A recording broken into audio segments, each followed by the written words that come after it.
Innal ladhina amanu wa amilus salihat ulaika hum khayrul bariyah. Ata të cilët bëjnë vepra të mira janë krijesat më të dashtuna të Allahut. Andaj të veprosh vepra të mira, pra ti do të jesh prej krijesave më të dashtuna tek Krijuesi. Nëse ju ushqeni ndonjë të varfër, ndonjë jetim, ndonjë njeri në nevojë, kujdeseni për të moshuarit, për fëmijët, për shtresat për ata që janë të smurë, të shtrirë në spitale, e kështu me radhë, si dhe largimi një pengese nga rruga, pra është vepër e mirë.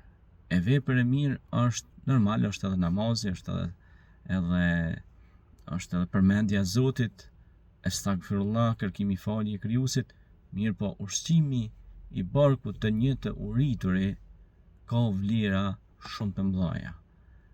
Andaj bëhuni sebepçar të së mirës, bëni vepra të mira dhe Zoti do t'ua shumëfishon bereqetin dhe të mirat.